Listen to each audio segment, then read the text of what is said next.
Estoy muy honrada en poder participar con ustedes en este primer webinar de la REPS. Como investigadora casi siempre nos comunicamos a través de los artículos. Sin embargo, es preciso que exista este tipo de espacios para debatir nuestros trabajos. Es por esta razón que el equipo de la REPS ha creado este escenario de reflexión que se darán mensualmente. Me gustaría expresar mis agradecimientos al equipo y grupo de la REPS y decirles a los asistentes que hoy podemos expresar nuestro agradecimiento a través de este espacio, especialmente a Tatiana Santander, quien nos acompaña como expositora, y a Nancy Ilger, quien participa como moderadora en esta conferencia. Bienvenidos y esperamos disfruten de este webinar. Como parte de la REPS y socia fundadora de la Fundación Ornitológica del Ecuador, Aves y Conservación BirdLife en Ecuador, me complace presentar a nuestra expositora y colega, la bióloga Tatiana Santander. Tatiana está graduada en la Pontificia Universidad Católica del Ecuador y es máster en espacios protegidos de la Universidad Autónoma de Madrid, miembro de la Red Ecuatoriana de Mujeres Científicas. También es coordinadora de proyectos en aves y conservación, BirdLife en Ecuador, quien desde el 2004 implementa los censos neotropicales de aves acuáticas.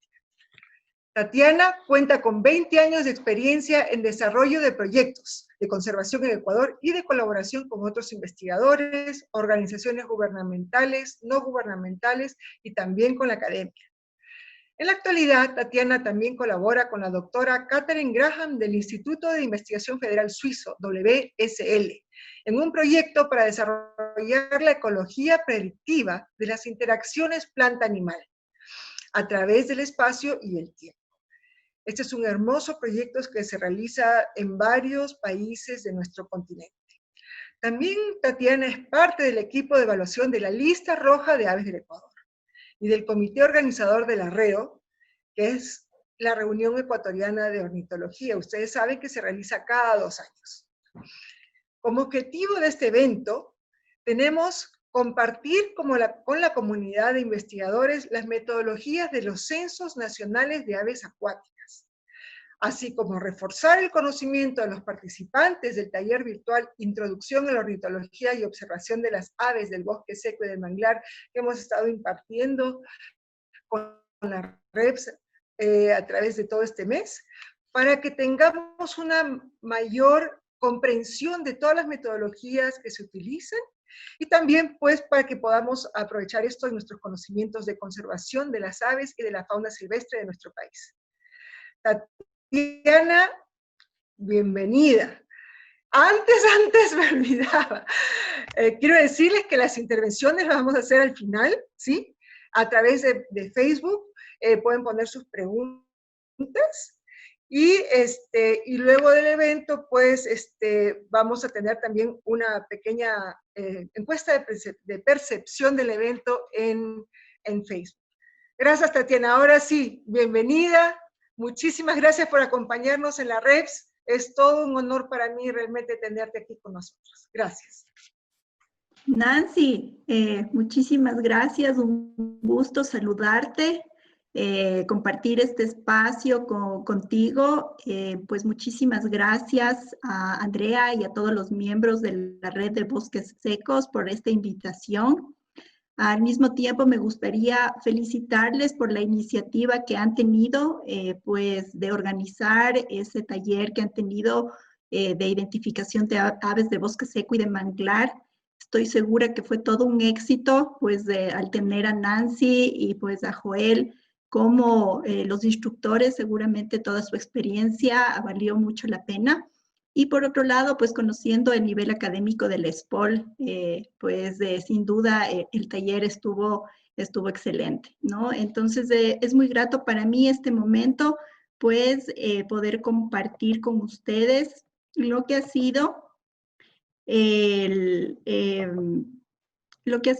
proyecto que tenemos en Aves y Conservación por mucho tiempo con los censos neotropicales de aves acuáticas.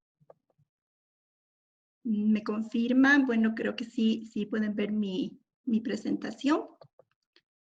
Entonces, pues, como mencioné, ¿no? Voy a hablar de este tema. En primer lugar, me gustaría iniciar resaltando cuáles son las propiedades o la importancia de los humedales aquí en nuestro país y en todo el mundo, ¿no? Son esenciales para la supervivencia de todos los seres humanos. Según la Convención Ramsar, los humedales son uno de los sitios con mayor productividad biológica en el mundo y mantienen economías locales. Se estima que más de 1.000 millones de personas dependen de los humedales. La región neotropical se caracteriza por una notable diversidad de humedales que no son solamente las lagunas o los lagos, ¿no? Tenemos también ríos, estuarios, manglares, las costas, tenemos arrecifes de coral, pantanos, tenemos turberas, pues todos estos son diferentes tipos de humedales naturales, pero también están algunos artificiales, como son las salinas, los embalses y los arrozales. Muchos de estos humedales son reservorios de agua dulce, ¿no? Es un recurso fundamental para el aprovisionamiento de agua y el alimento para nosotros como seres humanos. En el Ecuador podemos encontrar humedales en todos los pisos climáticos, ¿no? Cumplen una función muy importante de regulación hídrica. Y pues de acuerdo al censo que se realizó en 1991 por Briones y colaboradores, se estima que en nuestro país existen 150 humedales, incluyendo complejos de lagunas, ¿no? Algunos de estos complejos son bastante amplios. Y hemos identificado alrededor, pues, de 170 especies de aves acuáticas. Sin embargo, la información sobre la fauna y en particular sobre las aves que habitan los humedales sigue siendo escasa. Esto dificulta evidentemente la implementación de acciones de conservación. Además, pues los humedales, ¿no? Cada vez los estudios muestran que tanto la superficie y la calidad de los humedales sigue disminuyendo, están seriamente amenazados, ¿no? En consecuencia, los servicios que nos proporcionan los humedales a las personas están en peligro. En Ecuador, al menos el 30% de los humedales interiores ha desaparecido. No solamente es la basura y la contaminación, ¿no? Son muchos otros factores que están afectando a los humedales y muchos de estos son provocados por nosotros los hombres. Algunos se modifican por carreteras, por ejemplo, otros por hacer actividades de turismo, como ocurre en Colta.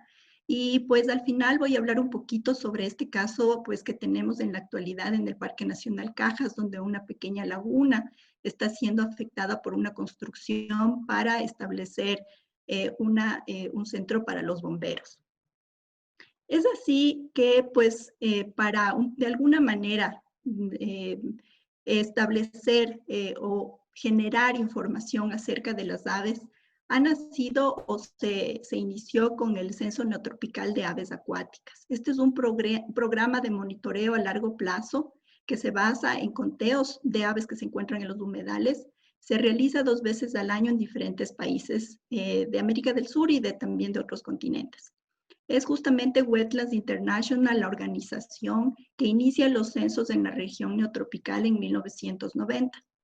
En 1995, Ecuador no se une a esta iniciativa realizando el primer censo, justamente fue Tarcisio Granizo quien lideró entonces el primer censo de aves acuáticas en el Ecuador. Y luego, los censos se retomaron en el año 2004 y desde entonces, pues no hemos parado. Es justamente Aves y Conservación la organización que coordina estos censos aquí en el país. ¿Cuáles son los objetivos de los censos? Pues contribuir al conocimiento y la conservación de los humedales y las aves acuáticas, promoviendo la participación local. Incrementar en la conciencia de la importancia de las aves acuáticas y los humedales. Proporcionar la base para las estimaciones de poblaciones de aves acuáticas. Incrementar el conocimiento de especies que son poco conocidas y por otro lado, pues brindar el marco necesario para el monitoreo de humedales de importancia internacional o regional. En particular, los sitios Ramsar, las reservas hemisféricas de aves playeras y los sitios importantes para la conservación de aves y otra biodiversidad. En el Ecuador, como ya mencioné, pues los censos venimos realizando de manera continua desde el año 2004. En este periodo se han censado 66 humedales, algunos de estos solo una ocasión. Se han cubierto 12 provincias y han participado más de 150 personas. En la actualidad, los últimos años hemos tratado de mantener al menos los censos en 10 humedales de manera permanente. Algunos de estos se encuentran en áreas protegidas y son sitios Ramsar. Sin embargo, pues no hemos podido mantener los censos en todos los lugares, pues ya vamos más adelante a conversar justamente de cuáles son los factores para implementar o que influyen para mantener los censos a largo plazo. Como conozco pues que mucha de la audiencia se encuentra en la provincia del Guayas, me gustaría pues mencionarles y también animarles o motivarles para que ustedes de pronto puedan retomar esta actividad en algunos humedales en donde pues ya no hemos mantenido esta actividad.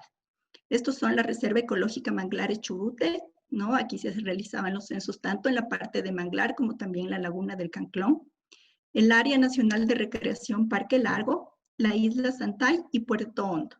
No tenemos información de estos humedales en varios años, pero desafortunadamente últimamente ya no los hemos podido realizar. Algo que pues ha permitido justamente que mantengamos los censos en varios de los sitios ha sido nuestros colaboradores.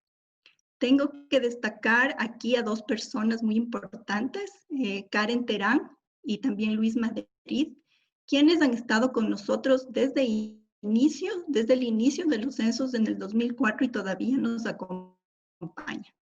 Gracias a su trabajo, pues, Karen en la provincia de Imbabura, ¿no? Hemos podido mantener los censos en Yaguarcoche y San Pablo, y a través de ella, pues, también el apoyo fundamental de los gobiernos locales, en este caso de la prefectura de Imbabura, ¿no? Por otro lado, tenemos también la participación local, como es en la Cegua, Isla Corazón y Fragata, en donde el grupo de guías naturalistas, también muy motivados, ellos mantienen los censos en estos lugares.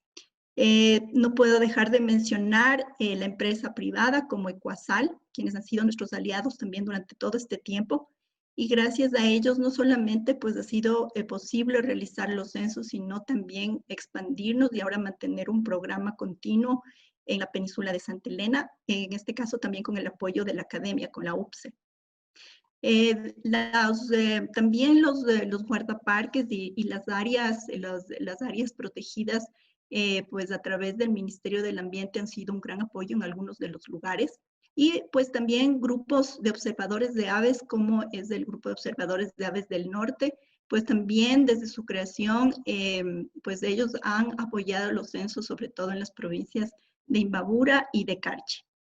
¿No? Aquí quiero mencionar que en esta provincia pues se han interesado, ¿no? Por mantener los censos desde el año anterior gracias a la prefectura, ¿no? Pues entonces tengo que mencionar que aquí solamente he puesto un ejemplo, sin embargo la participación de muchos voluntarios, de muchas organizaciones y muchas personas han hecho posible la realización de los censos durante todo este tiempo. Aquí he colocado pues una lista de las potencialidades, los sitios potenciales donde podríamos realizar los censos, no solamente dentro de áreas protegidas, sino también hay muchos sitios Ramsar.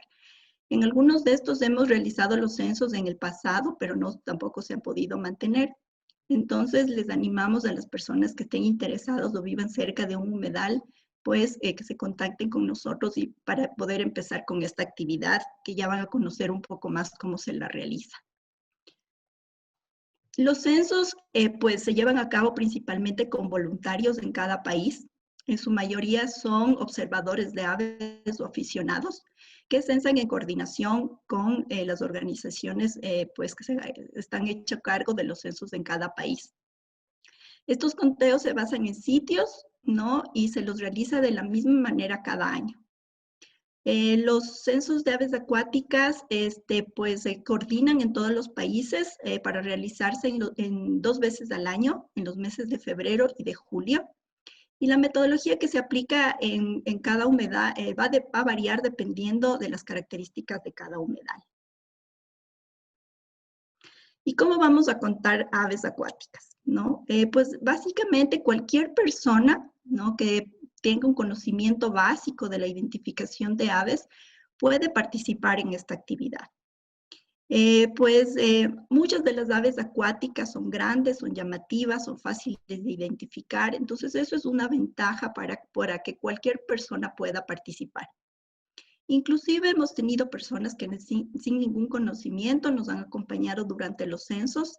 Siempre hay actividades que nos repartimos durante el censo, y una muy importante, por ejemplo, es anotar adecuadamente los datos, ¿no? Entonces, muchas veces las personas que no tienen mucha experiencia, pues nos ayudan en esa tarea.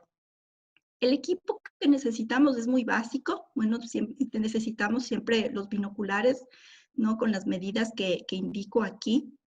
El telescopio es fundamental siempre, pues, para poder llegar a distancias no lejanas donde muchas aves no podemos verles adecuadamente. La cámara de fotos antes era como uno de los equipos opcionales, ¿no? Cuando iniciamos, las cámaras de fotos eran muy caras, se necesitaban lentes de mucho alcance, pues que no estaban a nuestra disposición. Sin embargo, ahora, ¿no?, con la facilidad que hay con el incremento de la tecnología, la cámara de fotos es casi uno de los equipos indispensables que siempre tenemos que llevar.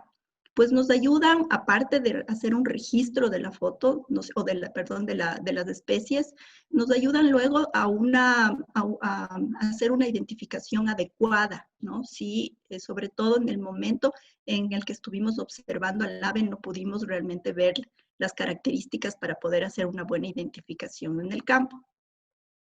Las guías también son muy importantes. Nosotros siempre recomendamos llevar una diversidad de guías. Por ejemplo, utilizamos nosotros esta guía bastante de Sibley, ¿no?, aunque son aves de Norteamérica, pero sin embargo, esta guía cuenta con diferentes plumajes de las aves, sobre todo migratorias. La libreta de campo, pues, para poder hacer todas las anotaciones, el GPS, sobre todo si es que vamos a censar por primera vez un lugar. Y también se puede recomendar, y si ustedes desean, llevar una grabadora, un mapa, y pues el contador también nos ayuda mucho, sobre todo cuando hay grandes acumulaciones de aves. Por otro lado, es fundamental que durante los censos realicemos una buena identificación de las aves, ¿no? Para esto, debemos tomarnos el tiempo que sea necesario, o como ya mencioné, pues tomar una fotografía. A pesar de que les indiqué que las aves acuáticas en general son fáciles de identificar, hay grupos, ¿no?, como los playeros, los chorlitos, algunas gaviotas, gaviotines, que tienen variaciones en el plumaje, como podemos ver aquí en estas imágenes, en donde pues tenemos individuos en plumajes reproductores o no reproductores, individuos del primer año, de segundo año. Entonces, pues en estos grupos de aves tenemos que tener un poquito más de atención, y obviamente pues toma más tiempo poder aprender a identificarlos de la mejor manera. Como para cualquier salida de observación de aves, ¿no?, cuando empezamos en un lugar, lo primero es tener una lista de las especies que pueden estar en el lugar. Eso nos va a ayudar muchísimo. Por otro lado, incluir en nuestro grupo de trabajo personas que conocen de las aves, ¿no? Siempre eso es una ayuda y vamos a aprender más rápido. Por otro lado, pues yo he puesto aquí no confiarse. Muchas veces cuando uno está más relacionado a un área, conoce mejor las aves de un lugar, pues tiende a que cuando ve una especie a lanzar nombres rápidamente. Sin embargo, es importante, sobre todo en este tipo de aves que se agrupan, ¿no? Hay grupos grandes de individuos que están juntos. Tomarnos el tiempo realmente para verles bien, porque uno nunca sabe que dentro de este grupo de aves que pueden ser o parecerían de una misma especie, pues puede darnos una sorpresa y encontrarnos otro individuo de otra especie. inclusive con aves que pues pueden ser fáciles de identificar, ¿no? Muchas veces uno piensa que, bueno, pues ya ha estado ahí tanto tiempo, siempre ha ido y ha visto el mismo tipo de especies, pero de repente, pues como menciono, las aves se desplazan, ¿no? Y si no estamos atentos a las características, pues podemos hacer una mala identificación. Justamente como ya mencioné, confiarnos, consultar diferentes guías de campo es muy importante. Y por otro lado, también observar videos y fotografías nos ayuda mucho luego para la identificación. Hay veces que no hay una buena iluminación, no vemos bien los colores. Entonces, ahora, pues, afortunadamente tenemos muchas fotografías que podemos encontrar en el internet que nos ayudan a comparar y a identificar adecuadamente. Ahora, ¿cómo vamos a implementar los censos? ¿No? Esto va a depender de muchos factores. En primer lugar, hay que tomar en cuenta el tamaño del humedal el cual vamos a censar. No es lo mismo, pues, un sitio que tenga una pequeña extensión, que podamos recorrer fácilmente todo el humedal caminando en un corto tiempo, a que hagamos un censo, pues, en una laguna bastante grande, ¿no? Entonces, muchas veces lo que nosotros hacemos es, pues, si el humedal es muy grande, establecer un área de muestreo.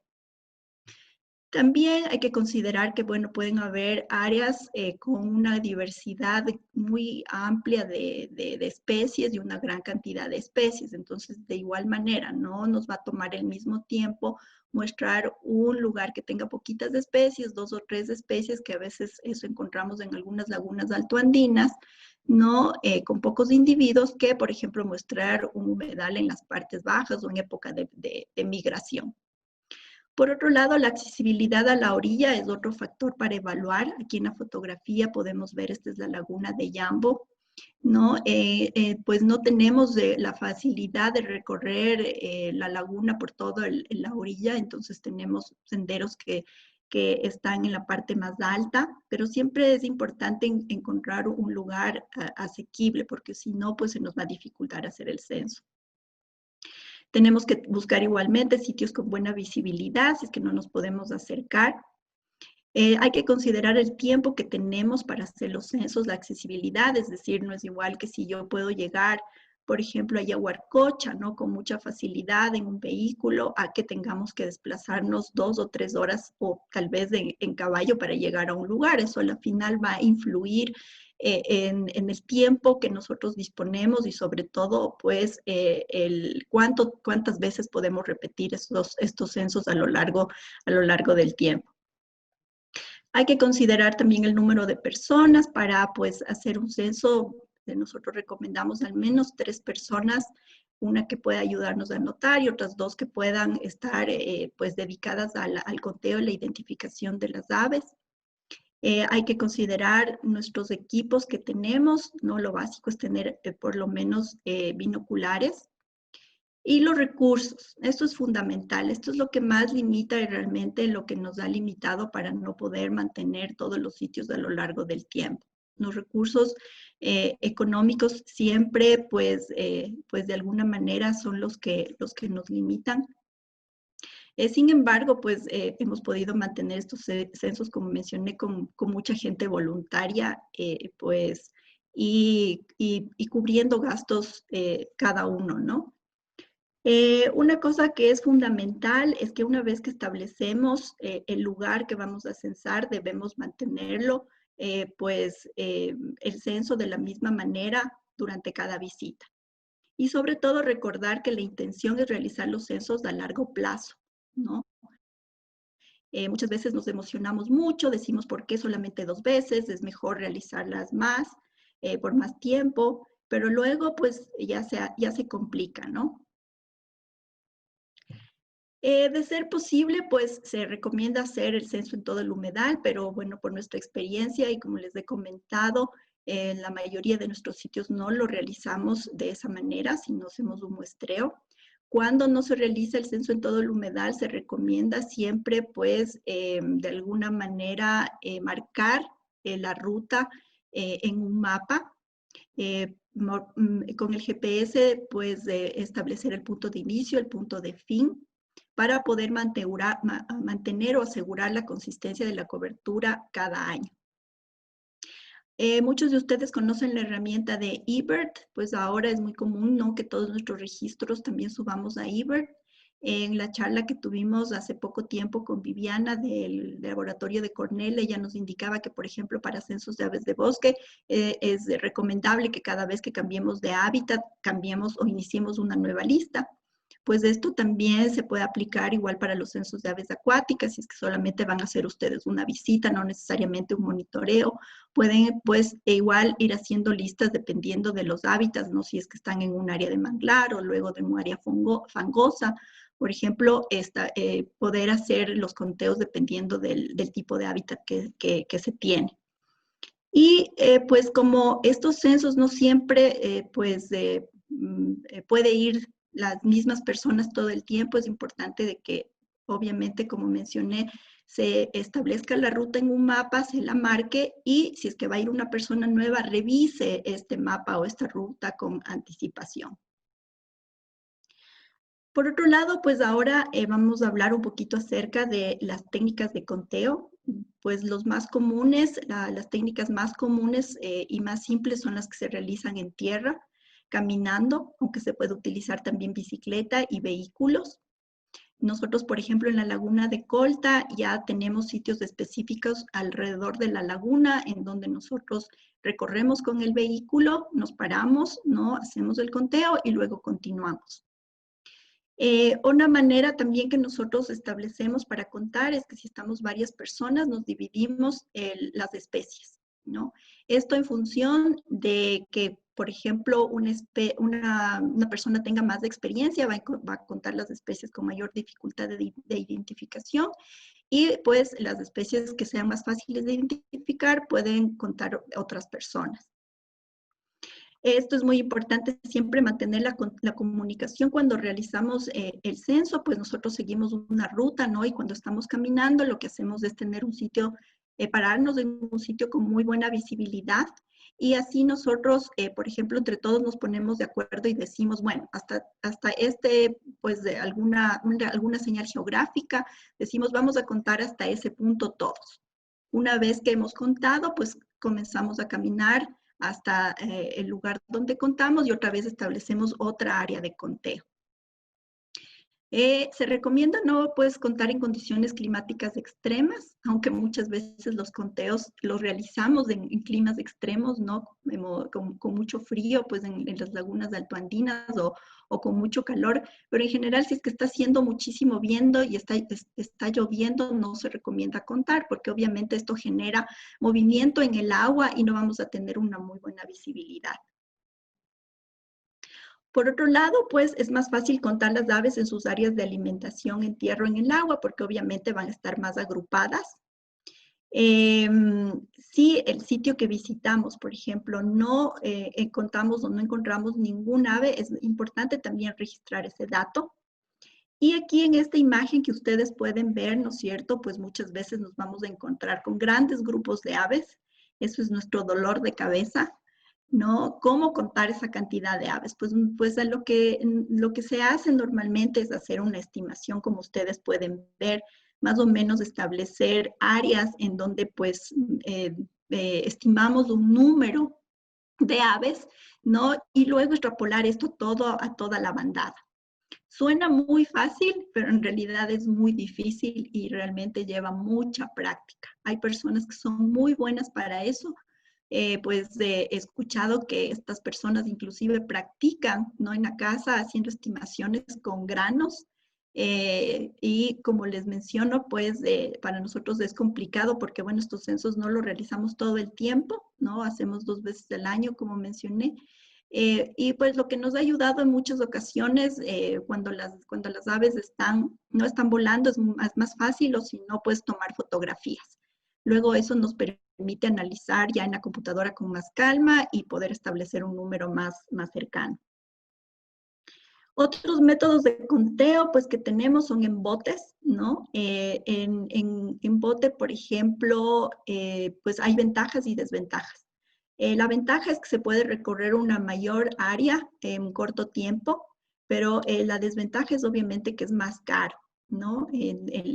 Tenemos que considerar los costos del motorista, de la gasolina, ¿no? Entonces, pero también, y también el hacerlo en bote, pues ocasiona más ruido.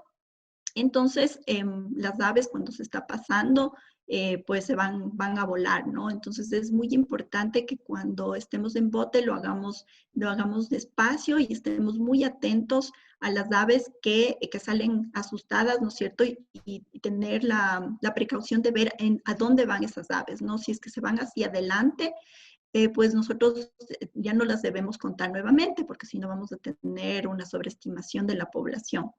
Por otro lado, también hay ciertos grupos de aves como los zambullidores, ¿no es cierto? Que si es que estamos en el bote, inmediatamente se van a meter. Entonces, es importante para estas especies siempre hacer un escaneo de lejos, ¿no? Antes y muy hacia adelante, antes de llegar al área con el bote, para saber si están presentes o no estas aves. Por otro lado, hay conteos también en los sitios de descanso, en los dormideros. Esos son bastante complicados porque las aves van a llegar en grandes cantidades y muy rápido. También hay conteos que se realizan en colonias de anidación. Estos son más fáciles, pero también hay que tener mucho cuidado, ¿no? Con no disturbar a las aves. También hay conteos que diferencian machos de hembras y también se realizan censos aéreos para cubrir grandes extensiones. Nosotros, pues con Wetlands International, cuando iniciamos un sitio nuevo, llenamos una planilla del sitio con varia información que ellos nos proporcionan, como para tener esta información sobre las características del lugar. Y luego tenemos una planilla en donde llenamos datos fundamentales el momento de hacer el censo, ¿no? Entonces, por ejemplo, obviamente hay que siempre tener cuidado de anotar la fecha, el nombre del lugar, su ubicación, el tipo de censo que estamos realizando, si es por bote, si es a pie, el estado del humedal, el momento del censo, eso es muy importante también, ¿no es cierto? Muchas veces hacemos los censos, por ejemplo, en áreas como los estuarios. Entonces, es importante, por ejemplo, establecer siempre el momento más adecuado para hacer el censo. Cuando nosotros hacemos en el estuario de Cojimíes, por ejemplo, siempre estamos pendientes de la marea. Si es que vamos a salir en marea alta, no nos sirve de nada porque todas las zonas fangosas van a estar cubiertas y no vamos a ver las aves, ¿no? Entonces, siempre tratamos de ahí, por ejemplo, de iniciar los censos en marea baja. Luego registramos, claro, todos los números, como ustedes pueden ver aquí, un ejemplo de un cuaderno de campo, ¿no? Donde vamos contando, estableciendo todos los números de cada especie. Y también es importante hacer un registro de los participantes que nos han acompañado. Las consideraciones éticas son fundamentales, ¿no? Pues no podemos pasarnos por alto el pedir permiso, eso es muy importante. Todos los años y pues en cada ocasión que realizamos los censos tenemos que tener esa previsión nosotros de pedir los permisos, ya sea en áreas protegidas, ya sean privadas o cualquier lugar donde sea necesario tener este permiso. Evitar los disturbios, sobre todo en colonias de anidación, obviamente no manipular huevos ni polluelos. Permanecer el menor tiempo posible en estas áreas sensibles, ¿no? Y no realizar bulla.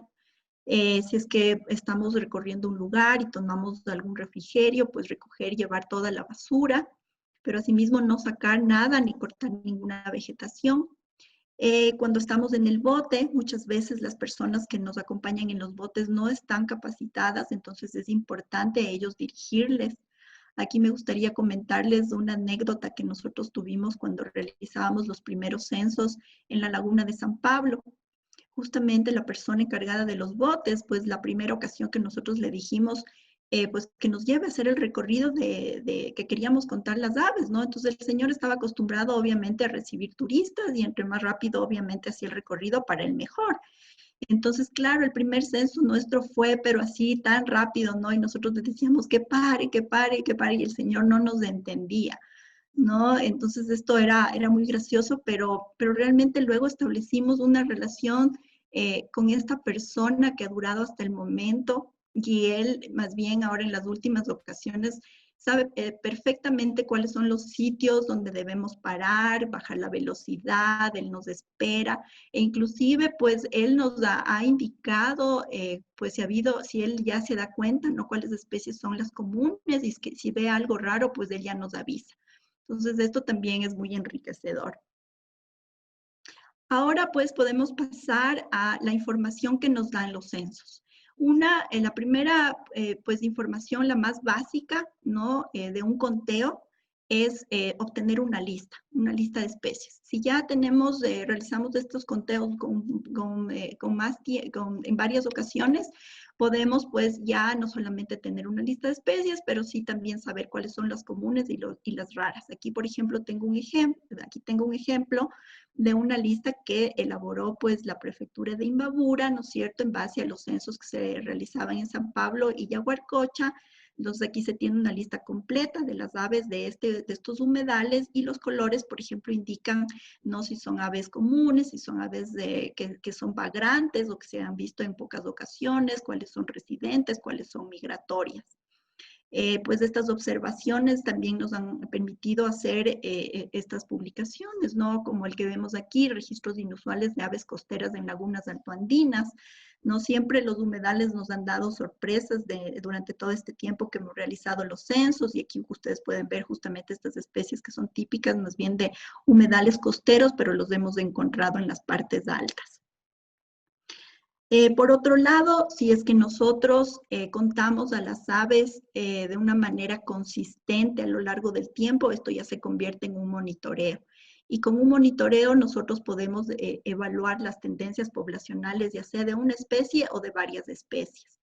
Este es el caso, pues, que nosotros tuvimos con el cormorán neotropical, ¿no?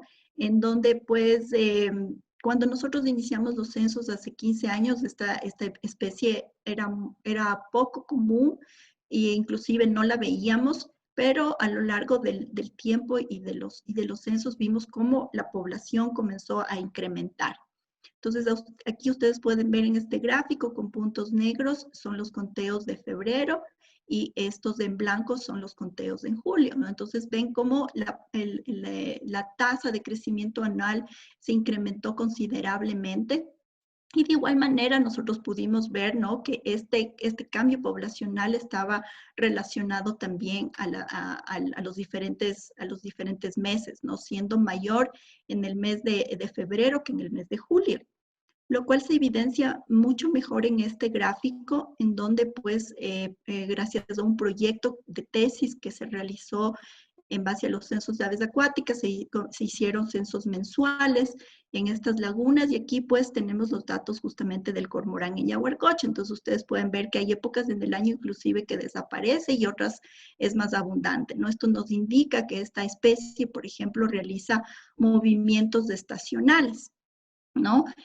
Pueden haber varias causas, pues puede desaparecer justamente para reproducirse en la parte de la costa, y luego pues hay un grupo de la población que migra hacia las partes más altas. Tal vez pues en esta laguna, por la cantidad de tilapia que hay una disponibilidad de alimento importante, ¿no? Entonces, en un inicio, pues cuando ustedes pueden ver, teníamos menos de 50 individuos, pues llegamos a tener más de un conteo superior a los 300 individuos.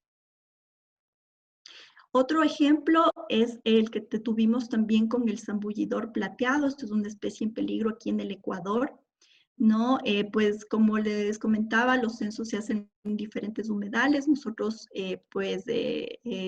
registrábamos al zambullidor de acuerdo a los datos, como vemos aquí, ¿no es cierto? No hay un cambio grande en la población se mantiene también estable.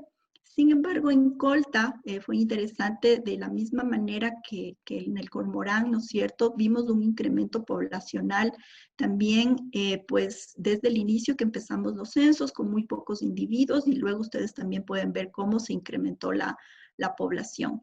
Esto nosotros lo explicamos porque pues en la mica se hizo un embalse, ¿no? Entonces, a raíz que se hace el embalse, el nivel del agua cambia muy bruscamente. Entonces, puede inundarse por completo, o sea, puede subir mucho el nivel del agua de la laguna y cubre la vegetación.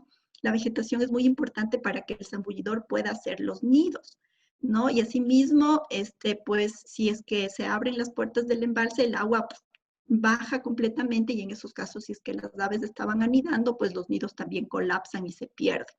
Entonces consideramos que pues algunos individuos de la mica migraron hacia Colta y en este lugar encontraron un área adecuada de anidación, y por eso pues este incremento de la población. Por otro lado, pues aquí tenemos los resultados actualizados de las tendencias poblacionales de 4 especies, de las 4 especies más comunes que tenemos en 6 de los humedales altoandinos. En general no tenemos datos de cambios así significativos en la población, excepto por el de la focha, ¿no? De la fúlica ardesiaca. Como ustedes pueden ver, en 4 de los 6 humedales se ve, ¿no?, un incremento importante en la población de estas aves.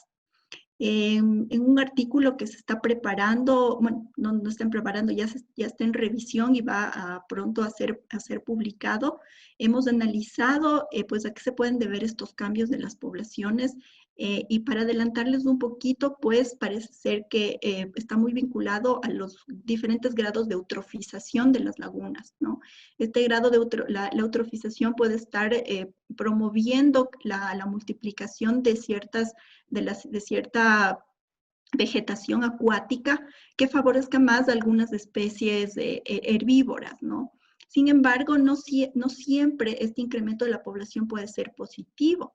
Este incremento de la fúlica, pues, puede tener consecuencias negativas para otros individuos de la comunidad de aves acuáticas. Y eso, pues, tenemos que analizarlo más detalladamente y obviamente ver qué pues medidas son necesarias para mantener estos humedales, porque evidentemente el nivel de eutrofización en las lagunas no es positivo.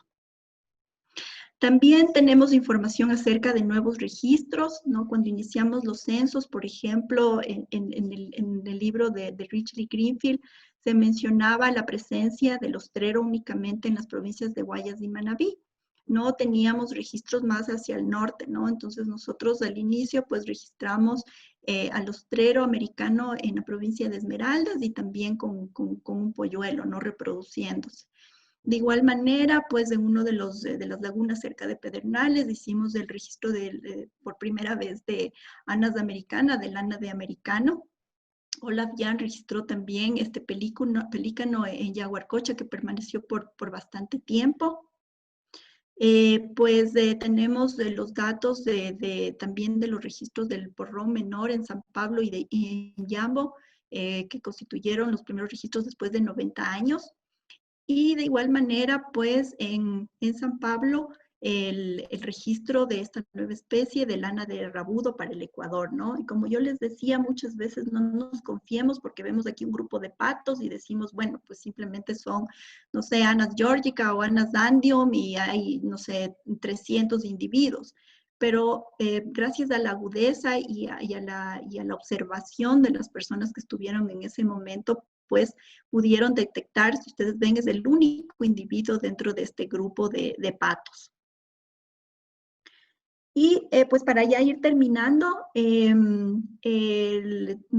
quisiera comentar algunos aspectos que están relacionados a la conservación, ¿no? En este caso de Colta yo he puesto el turismo versus la conservación. ¿Y esto por qué? La laguna de Colta, pues desafortunadamente, al igual que muchos de nuestros humedales, tiene muchas amenazas. Tenemos que existe no tenemos una vegetación ya nativa alrededor de la laguna, se ha perdido. Cuando llueve, pues hay una gran cantidad de erosión y todo este material se va y deposita en la laguna. Esto promueve a que crezca más vegetación y que se comience a cerrar la laguna. Por otro lado, tenemos animales domésticos que están pastoreando en los alrededores, lo cual provoca un pisoteo. Los intereses también locales, que son los de los de desarrollar el turismo han hecho que mucho de la orilla de la laguna sea modificado y que se construyan estas estructuras, ¿no? Que, bueno, no sé muy bien qué significan, pero sí están de alguna manera afectando los hábitats naturales, ¿no? Como ya mencioné, es un lugar más importante para el chupil. En este momento, aquí nosotros nos hemos acercado al municipio, hemos podido conversar con ellos, manifestar la importancia del lugar, porque lo que ellos manifestaran como única solución era el dragado de la laguna.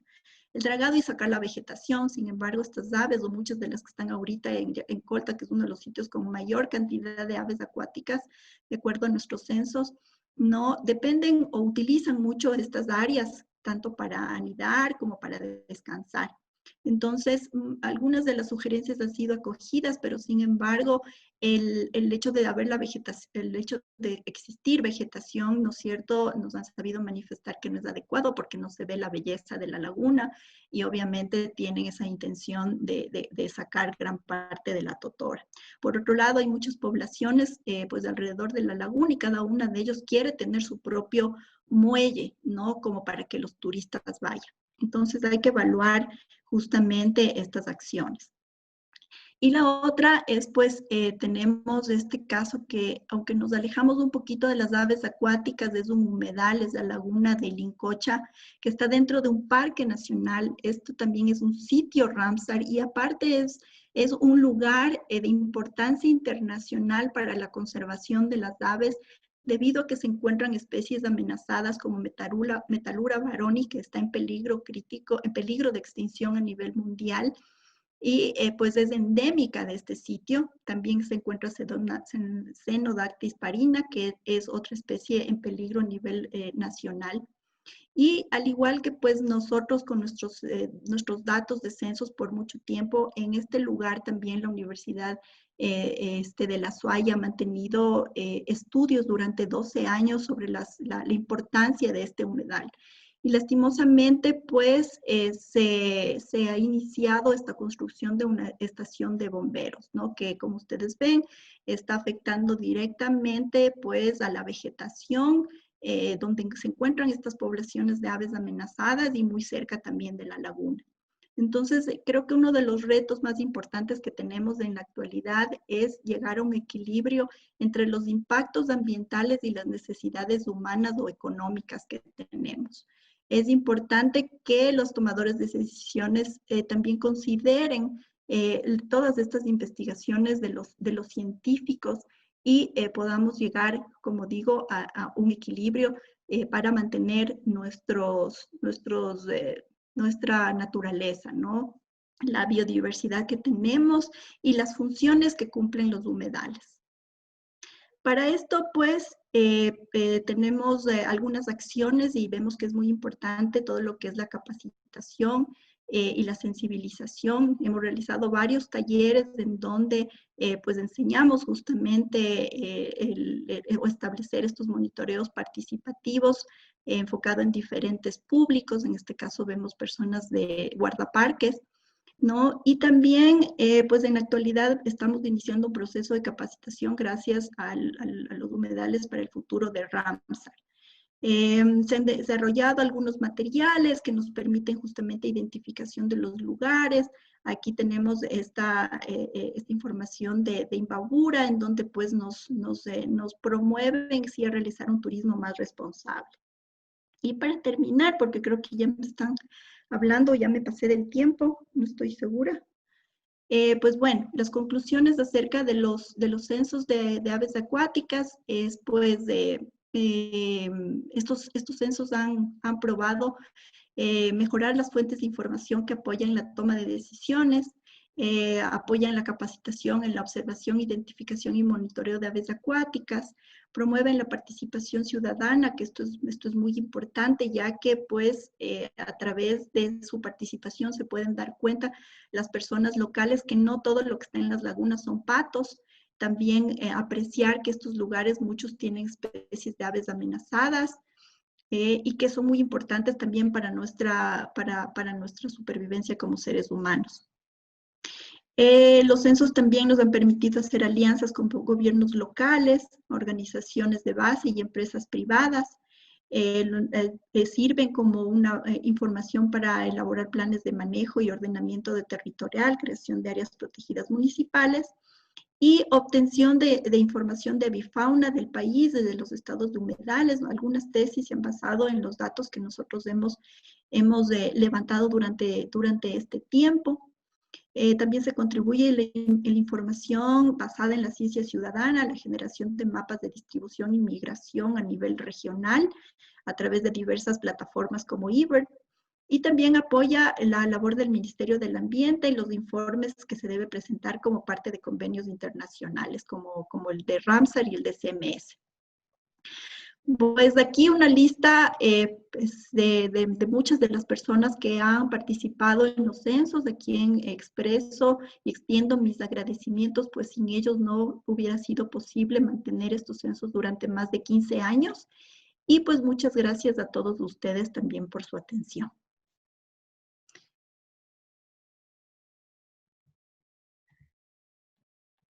Gracias, Tati. Qué hermosa presentación. Realmente es muy emocionante poder conocer todo lo que se ha realizado y cómo podemos ayudar. Entonces, muchos de nuestros participantes han realizado preguntas, así que voy a comenzar por las preguntas, si te parece, para que podamos continuar, ¿no? Excelente trabajo. Mira, aquí una pregunta de Gabriel Vaquerizo. ¿Se puede formar parte de algún trabajo de conteo o algún trabajo relacionado? ¿Cómo podemos hacer? Claro, nosotros estamos muy abiertos, ¿no? a tener colaboración. Entonces, si ustedes están interesados, nos pueden escribir, me pueden escribir a mi correo o pues a Aves y Conservación directamente. Si ustedes quieren ser parte de los censos que ya establecemos cada año, pues las fechas en las que realizamos, como indiqué, son febrero y julio. Entonces, pueden estar pendientes. Este julio, pues por la pandemia no los hemos realizado, esperamos que tal vez en agosto podamos hacer uno que otro. O si es que, como mencioné, alguien está cerca de de un humedal y quiere comenzar pues a hacer los censos en estos humedales nuevos, pues con mucho gusto también podríamos conversar para ver cómo se inician los censos en un lugar nuevo. Muchas gracias, Tati. Entonces, siguiendo, tenemos una segunda pregunta. Alguien pregunta si es que hay esperanzas para el caso del Cajas. ¿Se han dado sugerencias a las autoridades? Es una pregunta realizada por Jimmy Velázquez. Pues bueno, del Cajas estaba analizando, no estoy tan actualizada con la información. Pues en un par de días vamos a tener también una charla justamente de Juan Manuel, quien ha estado también motivando esto. Ahí está Boris, también de la Universidad de la SUAY, con quien podríamos consultar más directamente cuáles son las últimas novedades con respecto a este problema que hay justamente en el Cajas. Gracias, Tati. Tenemos otra pregunta. Dime, tú has mencionado que los censos neotropicales de aves acuáticas se llevan a cabo por voluntarios. ¿Qué tipo de perfil tienen que tener estos voluntarios? Bueno, como mencioné, una persona que tenga un conocimiento básico de las aves, no es necesario que sea experto. Muchas de las personas que participan, en su mayoría no son biólogos, muchos sí les gusta la observación de aves, son aficionados, pero tenemos personas de diferentes profesiones que les gusta pues salir, tener un contacto con la naturaleza. Por ejemplo, si no saben de las aves, tampoco es mucho problema, ¿no? Porque pues les podemos hacer una capacitación rápida o, por ejemplo, pues es mucho más fácil contar un cormorán o un pelícano, que son grandes y muy evidentes. Es difícil que alguien no pueda identificarlos o contarlos, ¿no? De hecho, hemos ido hasta con hijos de algunos compañeros y ellos han sido los encargados y terminan fascinados de contar al menos los cormoranes, por ejemplo. ¿no? Entonces, sí, todos podrían participar, digamos, como si tienen el deseo, ¿no? Gracias, Tati. Hay una pregunta de Benjamín Navas que es parecido, ¿no? Pero pregunta que si son solo 2 censos por año, por localidad, ¿es por el tema del protocolo o por falta de voluntariado? Ujú. Sí, eso es lo que yo les indicaba, ¿no? Cuando damos una capacitación, normalmente la gente dice, pero ¿por qué solamente 2 veces? O sea, hagamos más, hagamos todos los meses, pero claro, el entusiasmo ya vemos que a veces dura poco. Entonces, lo importante para mantener el censo no es la cantidad, sino es el tiempo. O sea, para poder realmente tener un monitoreo que nos dé datos a lo largo del tiempo, debe ser a largo plazo. Entonces, aunque parece poco, pero inclusive nosotros ya es difícil mantener, ¿no? El monitoreo 2 veces. Entonces, ese es el principal factor que hay que tener en mente, ¿no? Que sea por muchos años, por mucho tiempo. Inclusive nosotros con datos de 15 años de censos, pues a veces se hace difícil ver algunos patrones en las poblaciones, ¿no? Entonces, y se hacen en julio y en febrero porque pues recuerden que estos censos no solamente se hacen en Ecuador, ¿no? Se hacen en otros países también. Entonces se vieron que estas eran como las mejores épocas para que podamos cada país registrar tanto aves residentes como migratorias, ¿no? Y que lo podamos hacer al mismo tiempo en varios países de Sudamérica. Entonces, por eso se determinó estos meses como para hacer los censos y que lo determina Wetlands International y lo realizan todos los países en estos meses y ya depende de cada país para coordinar las fechas. Gracias, Tati. Sí, mira, tenía yo una pregunta. ¿Y han intentado hacer censos con drones? Sí, una vez lo intentamos. Justamente nos acompañaron amigos de Jamacuaque, y uno de ellos pues tenía un dron, ¿no? Y pues hicimos el intento y pues el dron hace ruido. Entonces, lo que pasaba era que todas las aves salían, o sea, se levantaba toda la bandada de las aves migratorias de todos los calidris, por ejemplo. Entonces, así, o sea, como se asustaban, ¿no? La misma actitud cuando ven uno de tus peregrinos. Entonces, se asustaban. Yo creo que, bueno, fue solamente un intento, no tuvimos muy buena resolución, pero creo que sí mejoramos de esa técnica, tal vez sí sea posible hacerlo con dron, ¿no? Tal vez con mayor definición, esperando justamente en el aire que las aves se tranquilicen, se posen, tal vez sí pueda ser posible. Sí, gracias, Tati. Yo recuerdo cuando hicimos el primer censo con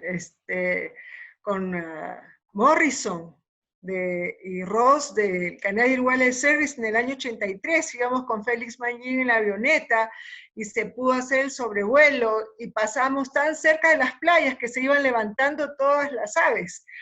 Pero bueno, de allá a acá, y eso fue un mes de febrero, yo nunca estuve contenta con esa fecha para el Ecuador, pero en fin, otro momento conversamos. Sí, entiendo que no necesariamente es la mejor fecha para aquí, para el país, pero como indiqué, como es un censo regional, es como que lo mejor para todos los países, no se acaba de acoplar de pronto muy bien para todos, pero bueno, ¿no? De todas maneras, eso no quita que pues, podamos establecer otra fecha para un conteo de aves acuáticas de Ecuador. Así es. Gracias, Tati. Muchísimas gracias por tu participación. Realmente ha sido algo muy hermoso conocer todo lo que se ha realizado, lo que se está realizando. dónde hay más información y dónde no hay más información, ¿no? Como una pequeña conclusión, porque tú ya diste conclusiones en tu presentación, pues tenemos que la realización de los censos neotropicales son muy importantes para establecer relaciones con los gobiernos locales y otras organizaciones de base, ¿no? Y empresa privada, como es el caso ¿cómo se llama?, en Salinas, de Coazal. También gracias a eso podemos crear áreas protegidas o nuevas zonas Ramsar para el país, o tener otra vez otra área para la red de reservas de humedales internacionales, no me acuerdo cómo se llama el Wizard. De aves playeras, sí. Sí, la red de aves playeras. También muy bueno para poder estimular la ciencia ciudadana, ¿no? Y ahora con tantas apps que tenemos, podemos fácilmente aprender a hacer esto. Y como que nada, pues uno sube una foto y las apps inmediatamente te reconocen, así que es una maravilla, ¿no? Y también, obviamente, poder apoyar a nuestro Ministerio del Ambiente y del Agua, que ahora ya tiene más